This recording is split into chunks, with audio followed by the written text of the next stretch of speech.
नमस्कार, मी पंजाब डक. आज आहे 30 सप्टेंबर 2025. आजपासूनचा महाराष्ट्राच्या शेतकऱ्याला अंदाज देणार आहे. सर्वप्रथम महाराष्ट्रातल्या शेतकऱ्यासाठी आनंदाची बातमी की राज्यातला पाऊस म्हणजे 8 ऑक्टोबरपासून राज्यात चांगलं सूर्यदर्शन होणार आहे आणि 8 तारखेच्या नंतर पाऊस काही येणार नाही म्हणून हे अंदाज लक्षात येतात. पण राज्यातल्या सर्व शेतकऱ्याला सांगू इच्छितो की आज आहे 30 सप्टेंबर. 30 सप्टेंबर, 1 ऑक्टोबर, 2 आणि 3च्या दरम्यान राज्यात 4 दिवस चांगलं सूर्यदर्शन राहणार आहे म्हणून हा अंदाज लक्षात यायचा.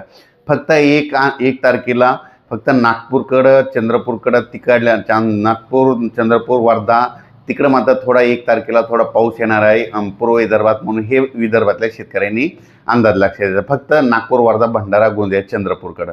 पण राज्यात काय परिस्थिती राहणार आहे तर तुम्हाला एक सांगू इच्छितो. आज आहे 30 सप्टेंबर. 30 सप्टेंबरपासून ते 3 ऑक्टोबरपर्यंत राज्यात हवामान कोरडं राहणार आहे, सूर्यदर्शन राहणार आहे म्हणून हा अंदाज लक्षात यायचा.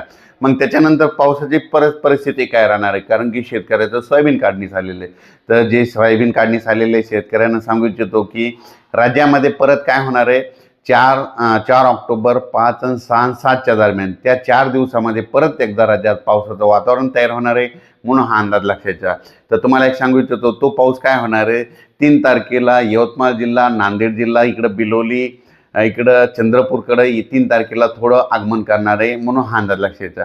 त्याच्यानंतर 4 तारखेपासून त्याचा प्रवास पुढे वाढत जाणार आहे. 4 तारखेपासून तो नांदेड जिल्हा, लातूर जिल्हा, सोलापूर जिल्हा करत मराठवाड्याकडे येणार आहे म्हणून हा अंदाज लक्षात घ्यायचा.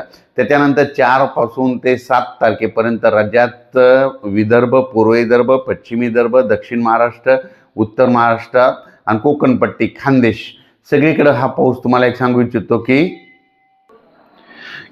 नांदेड जिल्हा, हिंगोली जिल्हा, यवतमाळ जिल्हा, परभणी जिल्हा, लातूर जिल्हा, धाराशिव जिल्हा, बीड जिल्हा, जालना जिल्हा, हिंगोली जिल्हा, इकडं बुलढाणा जिल्हा, अकोला, अमरावती, वर्धा, नागपूर, भंडारा, गोंदिया, त्याच्यानंतर बुलढाणा जिल्हा, त्याच्यानंतर संभाजीनगर, अहिल्यानगर, त्याच्यानंतर पुण्याहून त्याच्यानंतर इकडं मुंबईहून त्याच्यानंतर सांगू इच्छितो की नंदुरबार, धुळे, जळगाव, नाशिक हा पाऊस काय होणार आहे 4 तारखेपासून ते 7 तारखेच्या दरम्यान पडणार आहे म्हणून हा अंदाज लक्षात. काही भागात थोडा जास्त राहील, काही भागात कमी राहणार आहे, पण खूप काही एवढा मोठा नसणार आहे म्हणून हा अंदाज लक्षात.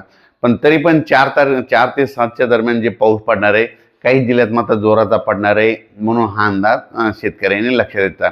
त्याच्यानंतर 8 ऑक्टोबरला मात्र चांगलं सूर्यदर्शन होणार आहे म्हणून हे लक्षात येतं. आणि शेतकऱ्याला एक मी म्हणत असतो ना की पाऊस निघून जाणार हे कशाने ओळखायचं, तर निसर्ग संकेत देतं की आज देखील औंढा तालुक्यामध्ये बऱ्याच ठिकाणी जाळेधुई दिसली. त्याच्यानंतर 2 तारखे म्हणजे त्या दिवशी 28 तारखेला पूर्णा तालुक्यात बऱ्याच ठिकाणी जाळेधुई पाहायला मिळाली. जाळेधुई आल्याच्या नंतर कंप्लीट 12 दिवसाला पाऊस निघून जातो हा निसर्ग सांगतो म्हणून सगळ्यात महत्त्वाचा हे अंदाज सगळ्यांनी शेतकऱ्यांनी लक्षात येतं.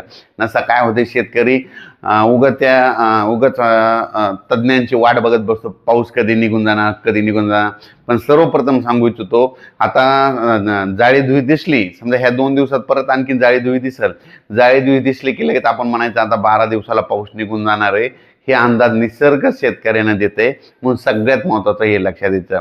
त्याच्यानंतर शेतकऱ्याला सांगू इच्छितो की 8 ऑक्टोबरपासून राज्यात चांगलं सूर्यदर्शन होणार आहे. मग त्याच्यानंतर परत पाऊस काही येणार नाही. मग तुम्ही तुमचं सोयाबीन बी काढू शकता, एखाद्याचं उडीद राहिलं असतं तर ते देखील काढू शकता म्हणून हे अंदाज सर्व शेतकऱ्यांना लक्षात येतं. फक्त राज्यात आता फक्त 4 सप्टेंबर, 4, 5, 6, 7 ह्या 4 दिवसात राज्यात आणखीन पावसाचं सावट राहणार आहे म्हणून हा अंदाज लक्षात येतं.